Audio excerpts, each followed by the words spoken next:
All right, everybody, welcome back to another episode of It Is What It Is podcast. I'm your host, Cody Kelly. I'm so excited about this episode. This is not just the NBA, but the sports world's response to social justice.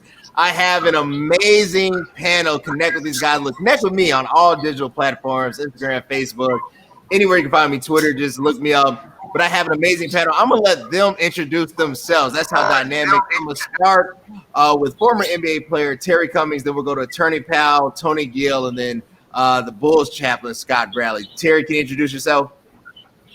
Hi, I'm Terry Cummings.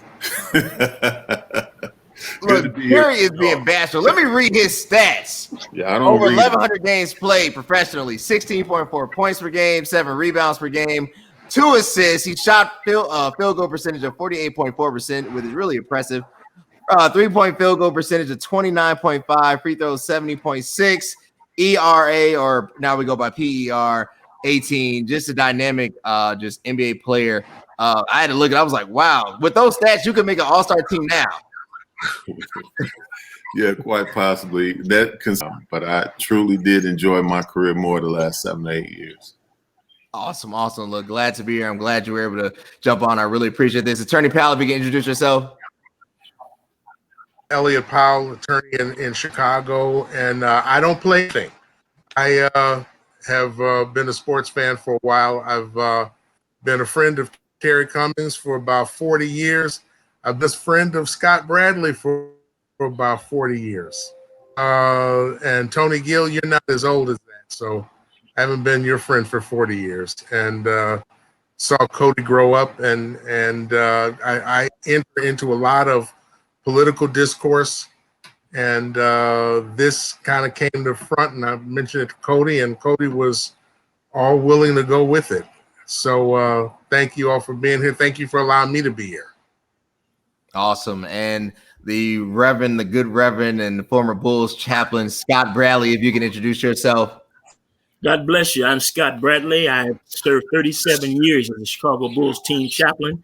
One of the distinct honors I had in that time, there were a lot of them, but one of the distinct honors I had was when the Chicago Bulls won their first championship in 1991.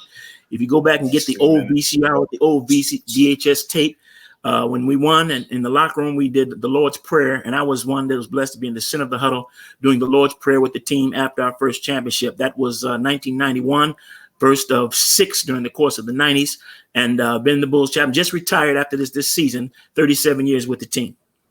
Awesome. Look, I saw you on the MJ 10-part docuseries. How you giving a little pound to MJ? That's a nice little shout out, man. I can only imagine the stories that you have.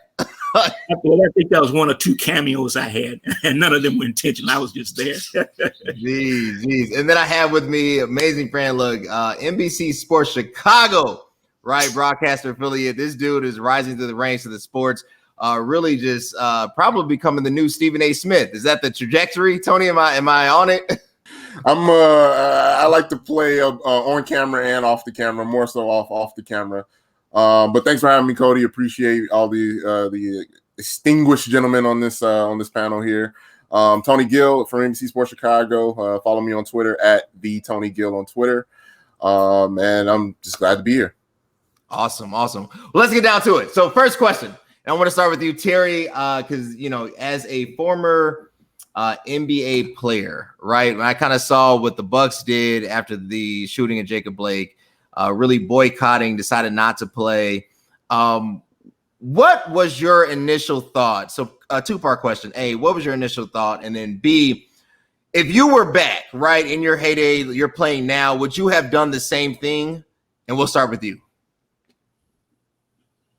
My initial thoughts were, just kind of caught me off guard, but it's really kind of indicative of the time that we're living in now, where they're more abreast to issues and things, and they take more form and action than we did. I think that our group in the 80s and 90s, we were just like our fathers before us in many ways. We just went to work. We went to work. We involved ourselves in the civil and social issues in our particular cities. Most of us did, not all of us, but it was not as extreme as walking out and walking off the job. Although I think in this climate, it works, because I think in this climate, this generation has the benefits of some things that we did not have. And because we paved that road and laid that foundation, they can do these things. But we didn't even know we had the ability to do some of the basic things that the players do in this generation. So all in all, I think it was a decision that needed to be made, because I think we've always, there's enough of us on the line that can equate to this. We've always prayed. We've always marched. What we haven't always done is the by any means necessary. And whereas most people inflict in that thought to go to the furthest end of by any means necessary, the beginning of it is cutting off the head of the snake. If you cut them where it hurt them, they pay attention. And I think that is precisely what happened, not only with Milwaukee, but with the other teams in sports that stepped out as well. Because this is no longer a black issue; it's a social issue. Period. Social issue. Reverend Bradley, I'm tied to you, and then to Attorney Powell.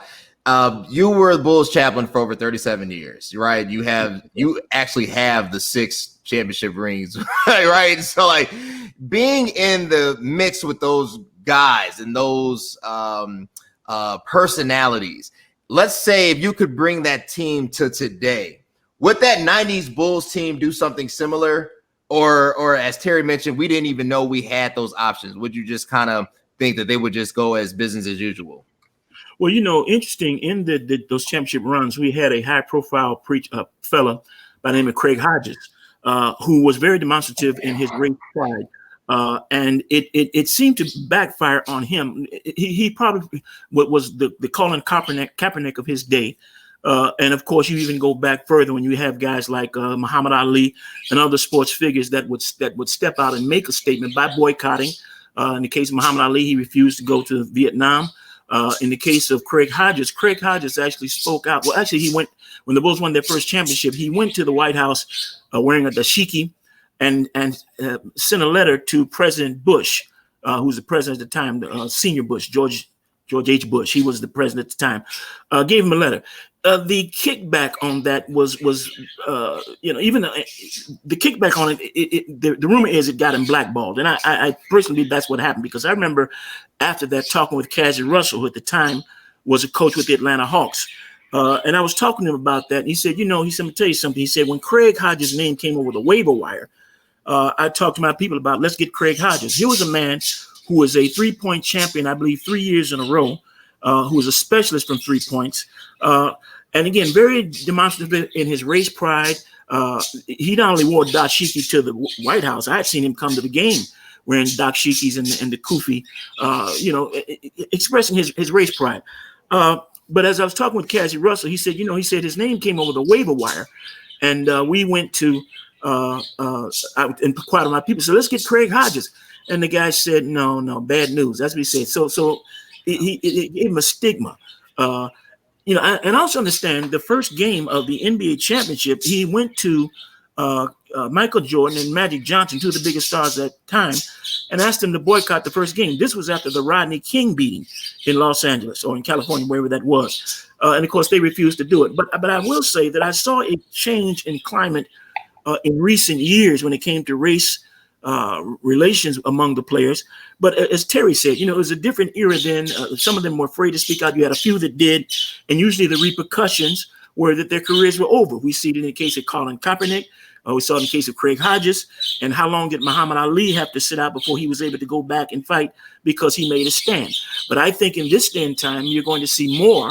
And I'm glad to see more men, not just men, but teams, and not just black players, but white players and other groups participating in as well, because they see the importance of now things have got to change. I'll say this, I'm old enough to remember the civil rights era. I'm old enough to remember Dr. King and Malcolm X, although I don't really remember him, but I do remember Dr. King quite well. And one of the things I've always said about the civil rights movement in the 60s is that there was an appealing by the nonviolent movement to appeal to the conscience of many white people. The problem was a lot of those white folk, particularly in the South, didn't have no conscience. But what I'm seeing now, when I see the Black Lives Movement, when I see the protests, I don't just see black folk, but I see lots of white people. And so it appears as though the attitude of people has changed And I think that it can bring change if it continue to be done in the right perspective, in the right way. Awesome. Attorney Powell, are there any legal ramifications for this? Let's say, Milwaukee Bucks protested. They ended up resuming the next following week. I know the Lakers play tomorrow. But let's say one of their vendors that was supposed to be spotlighted or highlighted all of a sudden was not allowed to demo one of their products, right? And they paid for this space. Is there any legal ramifications? Because there'd be a potential lawsuit that we're not seeing here.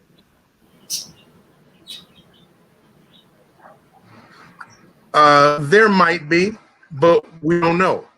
The only thing you can really know for sure is that vendor takes it to court and see what the court says about it. There's, I think Terry said it right, in as much as the players back then didn't know they had the power. Every so often, you did have somebody who came out and spoke to certain issues. I don't know if Scott remembers the baseball player Curt Flood. Flood played with the St. Louis Cardinals.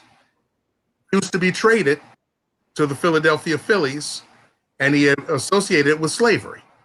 And so he said he had under the amendment not to be traded. So some of this is testing. Now, our situation did go before the United States Supreme Court. And the court said he did not have a right to say he would not go and play, only because this was not truly employment. It was a national pastime. That's why baseball is one of the areas that still to this day is considered a pastime. Basketball players don't have a pastime. This is a real job. And so, with football and all that stuff as well. As far as whether a vendor would be successful in a lawsuit, that stands, that has not been court tested yet. So they'd have to go into court and see if they have that ability. And who knows, there may be somebody that's putting some kind of class action suit together, at this time for something like that. But I can't say whether it would be or not. Yeah, and I might add to this is that because they're in the bubble, you don't have as many vendors anyway. It may be more advertisers and people who are doing marketing type things on the that would have gained their income by virtue of it having been viewed by the television audiences. But because they were not there, they have an argument.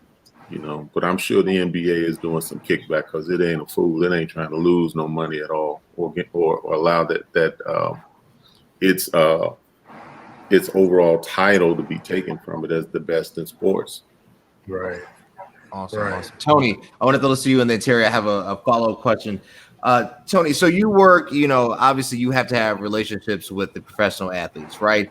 Has this, not just the social justice, but the whole pandemic, has it created a strain or disconnect? Because like you mentioned before, we went live. For you to go down to the bubble, it would cost NBC Sports Chicago about $600 per day, right? So has it created an adversarial relationship between you and the players?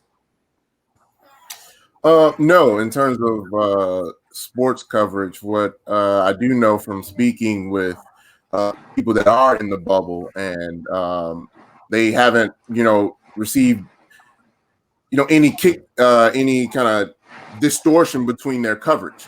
In fact, they're receiving more coverage more than ever because they're the only source and the only connecting period to the fan at this point.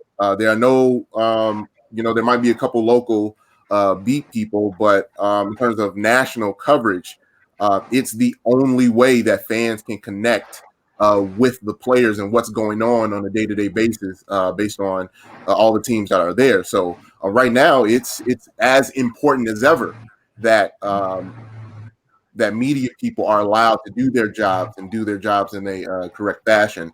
Obviously, things have changed now. More Zoom conference calls and Zoom conference meetings, stuff like this, where players have to go to a room, sit down, and actually speak to the media. And that's across the board. That's across all sports. And obviously, we're talking about specific basketball right now, but that baseball, football, MLS is still going on. All hockey is still going on. Every league has adjusted to what's going on due to the pandemic right now. And just to bring it back home and tie it into what we were all just talking about, this all of that stuff that's going on in the real world, it still affects the people that are in the bubble, and they are using their platforms. A lot of them, I'm not going to say all of them, a lot of them are using their platforms correctly. Even in this period of not really be able to connect with the media that they're used to. They're still using their platforms. They're still used to speak out and say things. With the Milwaukee Bucks, they refused to play, and they didn't just hide in the corner. I actually wrote a piece about this on NBC Sports Chicago about them getting on the phone with the family of Jacob Blake and getting on the phone with legislators in the Wisconsin area to actually get some tangible bill in place that people don't seem to know about and aren't talking enough about, that they got a bill sent to the governor during their phone calls while they were sitting out against their playoff game against the Magic. Oh, wow. And obviously we have to follow up on what's going on now and what they're doing legally. The last I've heard, it's been pushed back, that vote. The majority Republican House, they don't want anything to do with that bill. But we have to keep the pressure on, and that's what the Milwaukee Bucks are doing, is constantly using their platform, using their connection to the local media that's in the bubble to speak out on what's going on and using it the correct way. Awesome. Terry, well, we're talking about using that platform. Can you explain to us, as a professional athlete, like, I don't know, right? We don't understand the pressure that a professional athlete has, because they just can't be themselves, right? Even though we like to believe that, they have a job to do. And sometimes because of the salary that they make, people, I think, take them for granted, but they have an enormous amount of pressure, not just an ability to provide, but they're a brand ambassador for so many different entities, right? Can you explain to just the audience what that pressure is like? And then when you have to deal with this other extremity, this other social justice or pandemic, how that adds another layer to it? Well, first of all, me and again, back to what Pastor Bradley was saying about Craig Hodges. Me and Craig Hodges have known each other for years. He came out of Chicago Heights, Illinois, and I grew up in Chicago. And we played together in San Diego. We were traded together to Milwaukee, where we played together for 5 years. And the thing about it is he was a Muslim. He was a practicing Muslim. And he and I would sit down and have the greatest conversations. And it was not about trying to convert him or him to convert me. It was trying to gain a better understanding. The thing is that with Hodge always had a mindset about just saying what he felt. And it wasn't always taken right, because a lot of times it's not about what you say, it's about how you say it, without compromising the message. The other part to answer the question, the thing about being a professional athlete is very difficult for you if you think you can go in there and separate your culture from your profession. If you go in there thinking that because I'm Black, I can't say certain things because the majority of the people I'm dealing with are Caucasian, then you've missed the whole point of being there. The whole point of leaving our communities, from the day we left our communities where we were a gem, we are gems that were taken out of our environment, brought to other environments, shown the world, shown how everything works. That's our responsibility to go back and report to those communities how things are going on the outside. Because most people never get an opportunity to leave their neighborhoods. Now, every one of us on here, every man on this call right now, we have probably ventured outside our neighborhood, outside of our city, our state, our countries, more than the average person in the community we left will ever leave their neighborhood. And we have a responsibility to go back. And that's the difficulty for a lot of the cats that played even in my era, is they didn't know how to leave some of that stuff behind when you were going to get educated on how the real world was happening, and then bring back what you learned. Didn't mean you had to live in the city. It didn't mean you had to, buy a house in the same old neighborhood, but you needed to come back, because what was taken from that community, which is you, is missed in that community. It was placed there, if I may say, by God assignment. And so by God assignment, it has to be replaced. And that's how we teach and train. But I think the difficulty for most athletes is separating who they are from what they do.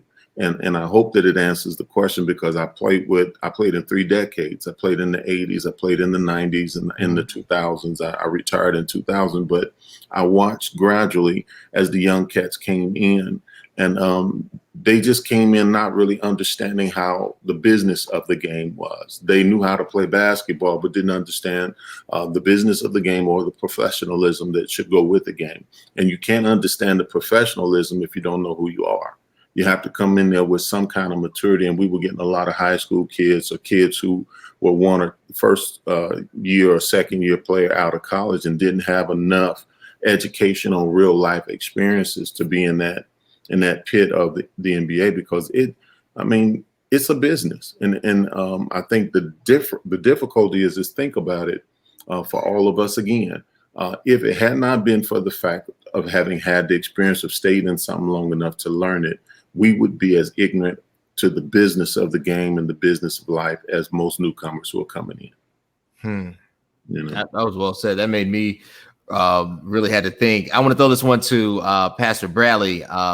Terry mentioned the business aspect of it, understanding the business of the game, and then having to understand that and yet still stay true to your identity. For you, Pastor Bradley, talk to us about that business. You mentioned, how you've seen the Bulls organizations evolve. You've seen the business aspect of it all the way from, you talked about the early 80s, the late 70s, the artist Gilmore, all the way up to trading Scottie Pippen for Brent Berry, right?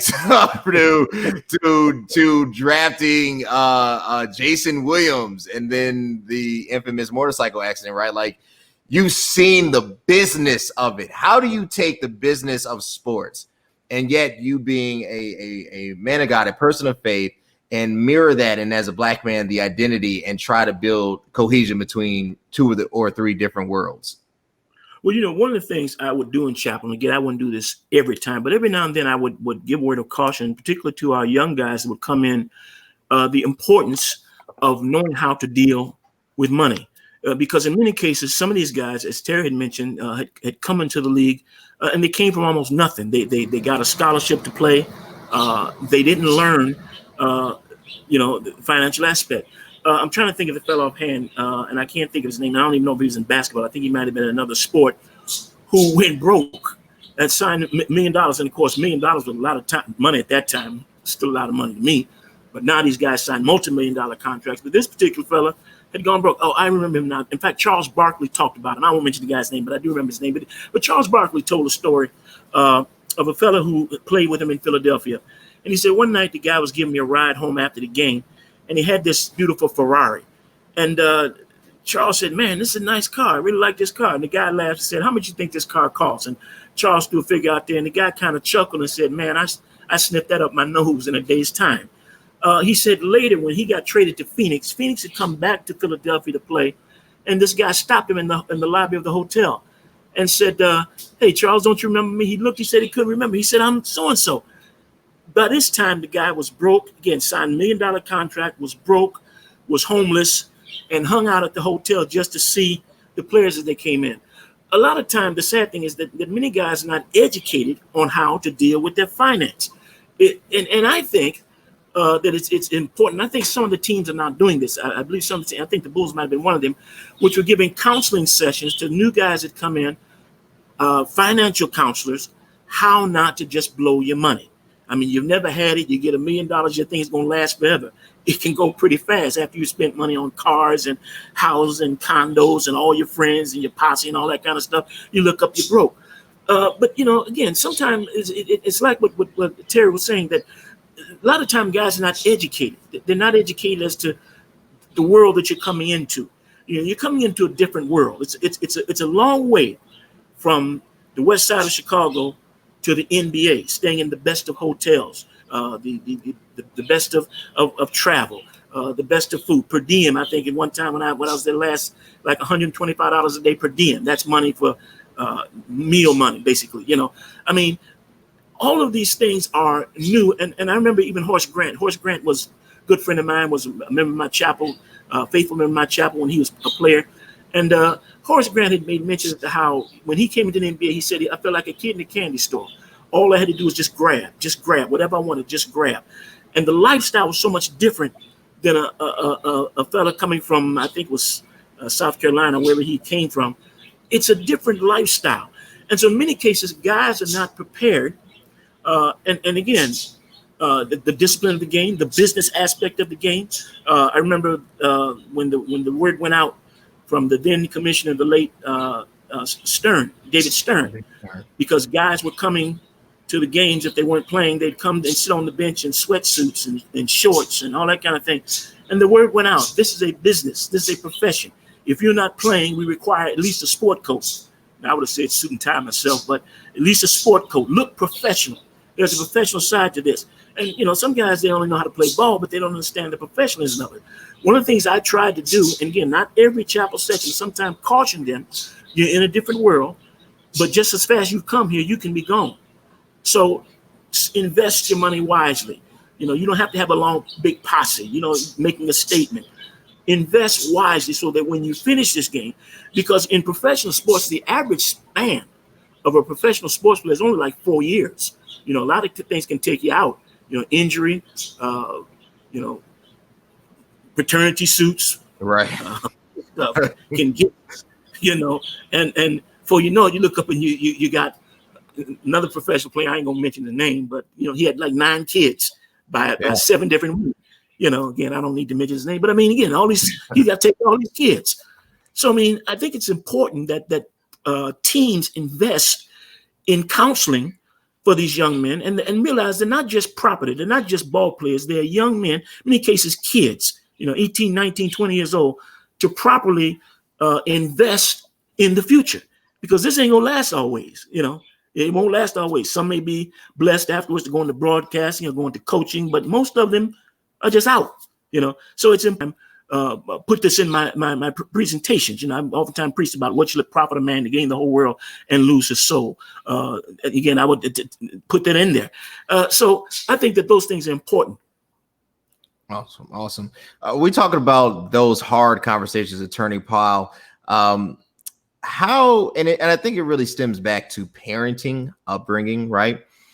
When we're talking about having that talk with these men, how do you go about having that conversation, right? And especially, like it's different when it's, your son and, you have that proximity and obviously, but when it's not your son, right? How do you establish that type of rapport so that they're able to receive information from you and then instruct them in that way? I know you've been in contact with Attorney Powell. You're closely associated with Roger Powell, right? I know when you brought him and it was Luther Head to Freedom Temple, right? How do you get them in a corner and say, hey, look, you have the option to do great things or do terrible things. Choose wisely.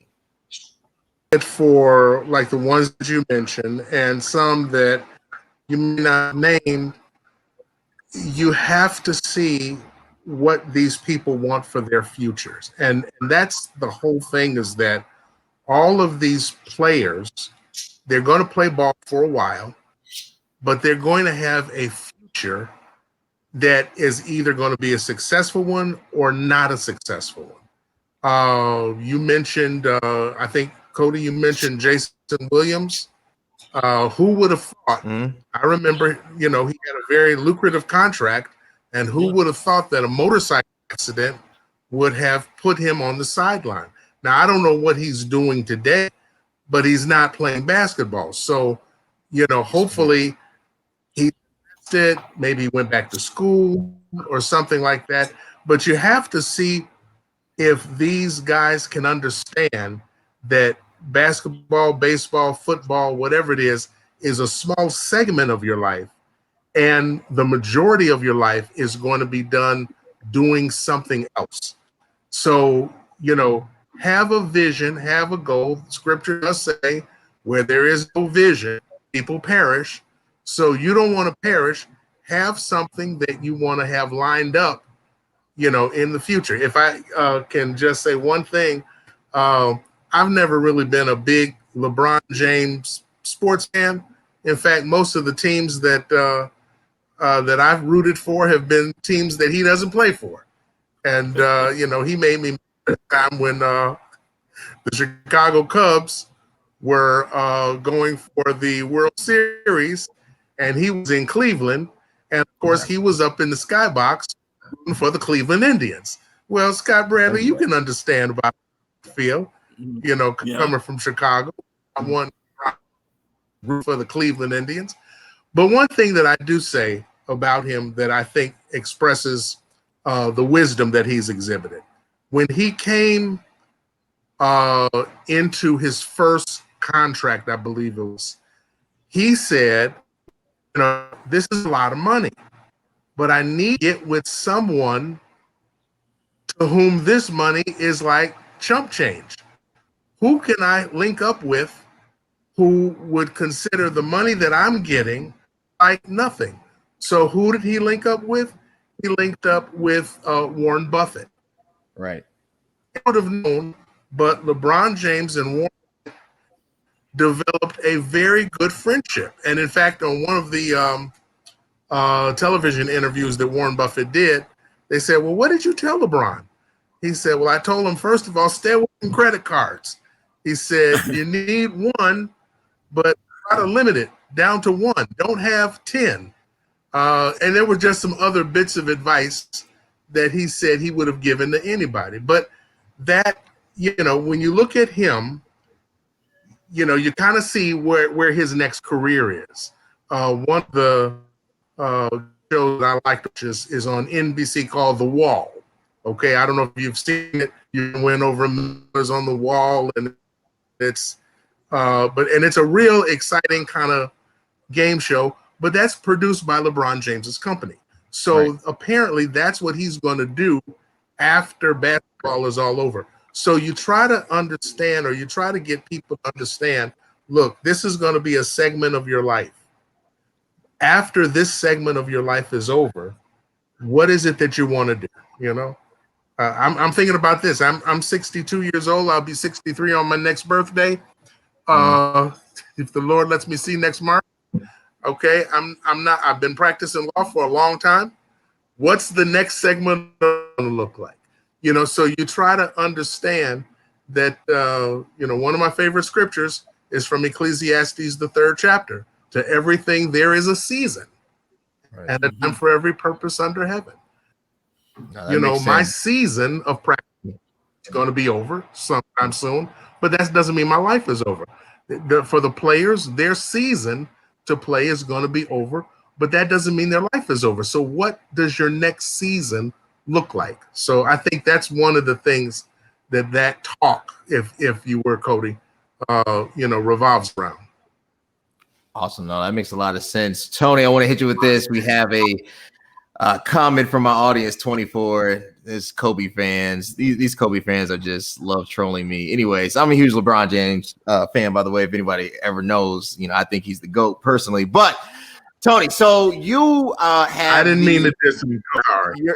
You're fine. I hear it every day. I have a bunch of Kobe fans and a bunch of Michael Jordan fans, and I hear it every day. So, Tony, you work in the media aspect, right? You have literally a direct connection between the fan and the player, and you're kind of this intermediary, probably hence the word media.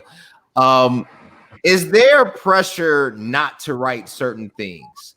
If, let's say you wanted to cover, a controversial comment by Herschel Walker, who goes on the RNC convention and states that number 45 is not a racist. He invited me to Disney World. I don't, hey, that's a direct quote, right? I watched it. I watched Herschel Walker say it. And I don't have anything against it. I thought he was a fantastic running back.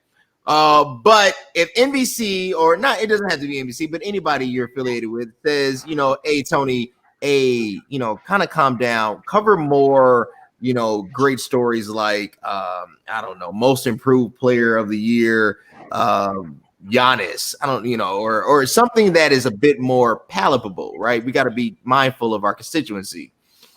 Is there pressure because you have a job to do, right? You have bills, you have your own life. Is there conversations like that? I mean, can you give us some insight into the media world? Yeah, but I think our current president kind of ended all of that a while ago. There was a saying, going around earlier, probably at the point of Colin Kaepernick, was stick to sports, where media entities across the United States, because this is strictly, if you think about it, is only a U.S. problem. Other media outlets across the world, they can cover, anything political that has direct influence on their sport. In America, it was different for a few years. I remember specifically when I was before I started working at NBC, I was working at another company. A host was let go because he was speaking on police brutality in its relation to what Colin Kaepernick was speaking out on. So yeah, there was a lot of pressure for companies not to be called out by a small but loud group. They're small, so they're not impacting much. They're just really, really loud, and companies were scared of that point. And as a black man wanting to speak out, it was hard. It was difficult. Like you said, I was young when this started to kind of gather momentum. I was really young in the business. I didn't want to push any buttons, but you still want to make a statement.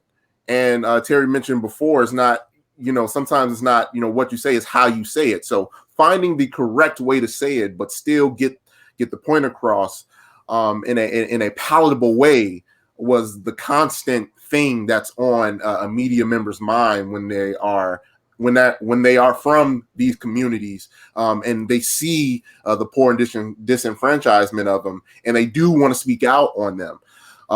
And now it's easy now. It's easier to do it now. And we see it because there are people from other communities are now speaking on it, because now it's kosher. But I remember just a few years ago where it wasn't so kosher to speak on these things. People were losing jobs. People were losing promotions or being viewed differently because of their outspokenness on these issues, and not particularly because they were saying anything wrong. It's just because big major media companies, they got really, really scared at one point. I mean, it was the NFL, for example, they were scared of getting called out by Trump. That was the thing. You didn't want to be in a Trump speech to rile up his constituents. But now people have seen the wrong, and again, people have said it many, many times way before me. Racism and police brutality hasn't gone away; it's just on camera now.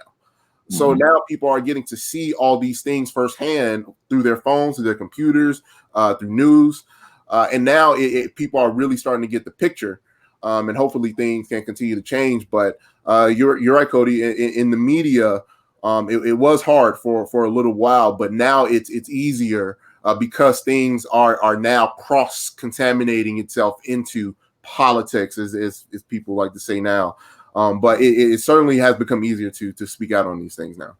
Awesome. Look, last question. you going to say something? Yeah, I just wanted to add something to something Scott was saying too, but in pertinence to Herschel Walker, what we should never forget as celebrities, whether we're in sports, law, entertainment, media, whatever it is that your celebrity offers you opportunities that the common man doesn't have, even after you no longer do what you do. So when you open your mouth, you're not opening your mouth as a common man or woman. You're opening your mouth as a celebrity in the eyes of those who surround you. So when Herschel talks about the president doesn't see Herschel the way we see him as a black man. He sees him as a celebrity.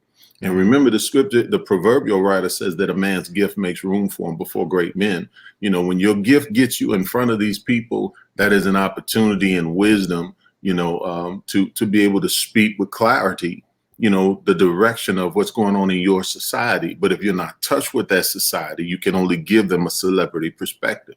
That makes sense. Last question. I want to ask this to all of you. Terry, if when all this started, I remember the Colin Kaepernick. I remember the taking the knee. I remember the backlash. I remember the socks. I remember all the NFL owners turning their back on him, and literally, there's no reason why he shouldn't be in the NFL today, especially when I look at even the Bears starting quarterback, right? Mitch Trubisky. You can't tell me that Kaepernick can't beat him right now. So if Kellyanne Conway watches this segment and says, Terry Cummings, shut up and dribble, what does that mean to you as a professional athlete, as a black man?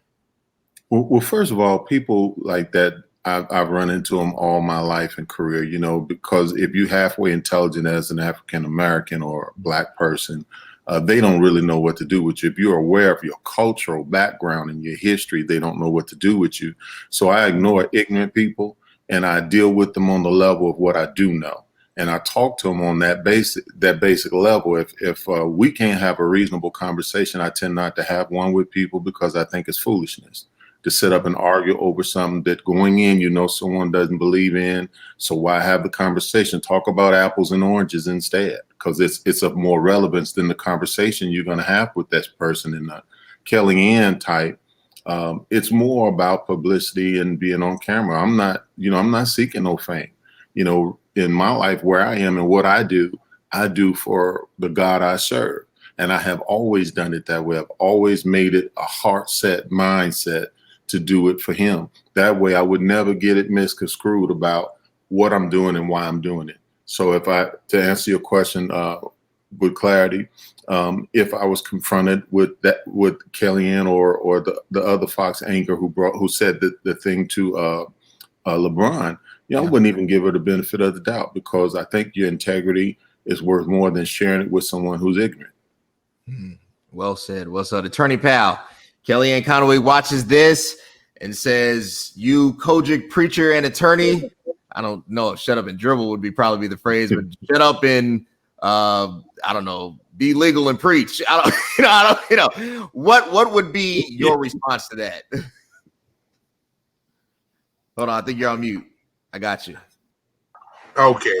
All right. I think if it were Kellyanne Conway, I think that I would have to pray hard and ask her to get with her husband, Mr. George Conway, and for them to get their act together as they're raising their children. Although I don't want to bring anybody's children into anything, but it's public notice now that she left her job, George left his job to take care of issues at home. And anybody can have that to happen. Mm-hmm. Anybody can have issues at home that they need to have happen. As you alluded to, Cody, I do have some right-wing conservative Republican folks I know who, when I came out on Facebook and applauded the Milwaukee Bucks for what they did, they responded back saying, oh, they should just shut up and play ball and that's all. And, that is so short-sighted. And, as Terry said, you're going to deal with those type of short-sighted individuals. You can't do anything about that. So you just have to, do what you do. I was very proud of what the Bucks did, along with the other NBA and the WNBA and Major League Baseball. I just hope and that their stand that was taken, now that the games have started back, that they're not viewed as having caved in too soon or anything like that. I pray that they're able to, as Terry said, use their celebrity for something that is beneficial to the nation and to other folks. But yeah, you're going to run into those types of people. I don't know Kellyanne Conway personally, but I know those types because some of them, have chimed in on some of my Facebook posts. But you can't help everybody. Can't help everybody. That's it. Can't help everybody. Pastor Bradley. Yes, sir. Kellyanne Conway watches this. Says, you know what? I didn't even like the Bulls. You should have been a chaplain for the New York Knicks. By the way, shut up and chat. I don't know. But shut up and be a chaplain. What would be your response to that? I've thought about that situation and that quote to tell LeBron to shut up and dribble. And had said in my mind, you know what he ought to do. Now, again, I had no access to him to tell him that, but tell him what my advice was. But here's a young man who has invested in his community. He's invested his money and has set a school for education, free tuition, free lunch, scholarships, all of these type of things. I think, and again, this is the way I think. I think that at the dedication of the school, I would have had a plaque put up and invited that Fox host to come and dedicate the plaque to make her see how foolish she was to make such a statement. What if this man had just shut up and dribbled? What if this man had just figured, I don't want to upset nobody, and I'm just going to play ball? You know, it's interesting. I look at Doc Rivers, the statement he made after the shooting of Jacob Blake. And I guess I'm kind of partial to the Rivers family because we grew up together. I've known that whole family since we were kids, growing up in Maywood. I knew the father, the mother. The father was, in fact, a policeman, well known in the community. I was in school with his brother, Grady. We're about the same age. But I look at the powerful statement that this man made. Now, here's a man who is an NBA coach, a successful NBA coach, a championship NBA coach. What if he had just not said anything? And even as Terry said, and I think Elliot alluded to it, that because these individuals are high profile, these are the ones that should speak out. I remember when Muhammad Ali spoke out again. I'm old enough to remember Muhammad Ali, and when he spoke out and refused to be drafted, and there were those even in the black community that said that he's made a lot of money at the hands of people. He should just basically shut up and box. Now, they didn't say that, but that's basically what they meant. But it's because that these individuals are high profile. They have a voice and a platform that your average person does not have. How many people had looked at the Rodney King video? How many people have seen the young man who was shot reaching for his license, or the other fella who was choked to death saying, "I can't breathe"? How many people saw that and spoke out against it, but they don't have the platform? But here is a man, LeBron James, and you know, the argument can be made whether he's the GOAT or not. You have to understand that there are great men of different eras. I remember Julius Erving, and as far as I was concerned, that was the baddest dude I ever saw. Then, of course, came Michael Jordan. Then, of course, came others. But my point is this. And when, in fact, the Lord has given us a platform, I think that we should use that platform. And there are those that the naysayers that will say, you're making a lot of money, just make that money and shut up. But to shut up and dribble means that an opportunity that would benefit many people, in particular in your community, and quite possibly even change the world, you squandered because you won't say anything, because you just want to play this game. I admire LeBron James. And again, my mindset was, just as a reminder, I'm going to put up a plaque in the school that says, shut up and dribble. And come on here, Miss whatever your name is. I want you to dedicate the plaque. You know, that's what I would have done. Again, that's my train of thought on that. You know, so you can see that there's more to this thing than just dribbling. There's more to this thing than playing ball. I have a platform. I've been blessed, but I also have a voice. And I think it's important that men like LeBron James, men like Doc Rivers, and others, you mentioned Kurt Flood earlier, Elliot, I do remember that situation, to speak up and to use your voice, because your voice and attitude, backed by the actions of LeBron James, would make an impact and change the lives of people. And who knows, in the long run, could change the entire community. Awesome. Tony, Kellyanne Conway, or any of the hard right wingers, Donald Trump sends you a tweet that says, you know what? I used to like NBC Sports Chicago. I was a fan. There was a rising young man, but after this, I'm not a fan anymore. Says to shut up and you know, do media stuff, right? What would be your thoughts if you received some type of backlash like that? I mean, it's not like it comes just from, you know, just a person on television. If, you know, on Twitter, it happens all the time. Elder Powell said it. People comment all crazy stuff all the time on people's posts, and hey, just stick to do what you're doing, or some version of shut up and dribble, but just in different forms. But it obviously means the same thing. And we get that every day. Every time people get uncomfortable about something.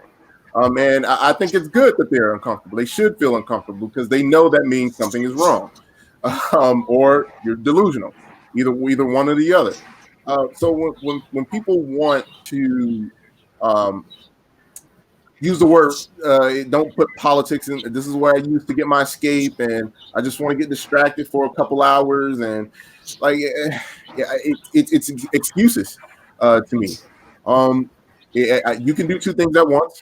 You know, you're an adult. You can you can multitask on things, and I think that was the big thing with what Milwaukee did by saying, no, you're not going to use us as a distraction or a continual moneymaker, Right. you know, at least for the next couple games, Right. while there's serious stuff going on in the real world that's affecting our families and our communities. They had a player on their team that was a victim of police brutality.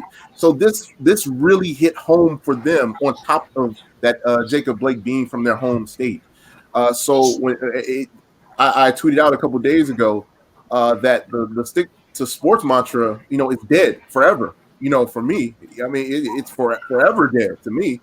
One, because Trump continues to dabble in sports because, you know, it gets his constituents riled up.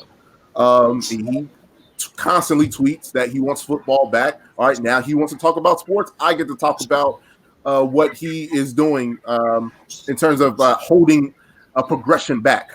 That's our lane now. And again, like I said before, that even though in years past the media has been hindered a little bit on talking these subjects, now the window is wide open to speak out on these things, and you don't want to be on the wrong side of history. And I think a lot of big entities and a lot of large companies and teams and platforms, they don't want to be on the wrong side of this, so they're allowing a lot of people, a lot of Black voices to be elevated to speak on these issues, and allowing players to speak their minds and speak on these issues. Because again, people are writing this stuff down. We're going to remember 2020 forever, and 2020 is going to be a poignant year in the world's history, not only American history. And when we tell that story again, do you want to be that major company, that major entity that sided wrong on this? And I think just purely based on the money that they could potentially lose being on the wrong side of this, I think companies are really being careful on what they do and how they go about these things. So you can tell me to shut up and do my job, but I think that stick to sports mantra is dead. Awesome. Look, I want to just thank my guests again, Terry, Tony, Scott, Elliot. You guys have been fantastic. Where can they connect with you? I'll start with you, Terry. What are you doing? Where can the people connect with you? Website is hemi.church. That is our website address.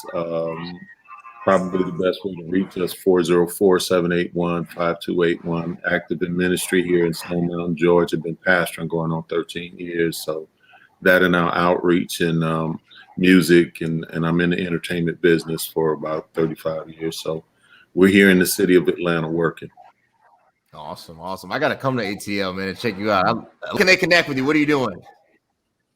Practicing law, so you can get me at Attorney Powell at yahoo.com. ATTORNEYPOWELL, no punctuations. Attorney Powell at yahoo.com. Awesome. Pastor Bradley, look, they're hiring right now in Brooklyn. They're just giving the stuff away and skipping over a lot of qualified individuals. If you want to be a chaplain, you just make that call. What are you doing, man? Where can they connect with you? Well, I do a Facebook Live every Thursday morning at 11 a.m. on my Facebook page. You, of course, go to Scott A. Bradley, and we do a teaching every week. We replay it during the course of the week. We play it on various spots on the Church of God in Christ website, on the I Belong to the Church of God in Christ website, among others, Rivers of Life website. You can connect with me at scottbradleyministries.vp. That's V as in Victor, P as in Paul, vpweb.com. That's my website. You can see my writings, my books that I've done, the CDs and things that I've done. So again, that's scottbradleyministries.vpweb.com. God bless. Awesome. Tony, where can they connect with you, man? What are you doing? Yeah, you can follow me on Twitter at @VTonyGill, TheTony Gill on Twitter and on Instagram. You can follow all my stuff there. We go back and forth. We can talk sports stuff and have a good time. Also, let me shout out my church, Philadelphia Church of God in Christ. You can follow that Facebook page. We stream every week all the time. So shout out to Philadelphia. Awesome. Look, connect with these individuals. These guys are doing amazing things. These guys are leaders in their own right, leaders in the professional field, the media field, and the faith field. You have 3 pastors on hand. Tony's an up-and-coming, rising dude. I see him. I call him the new Stephen A. Smith. I appreciate my guest so much. But until next time, guys, thanks. God bless. Thank you.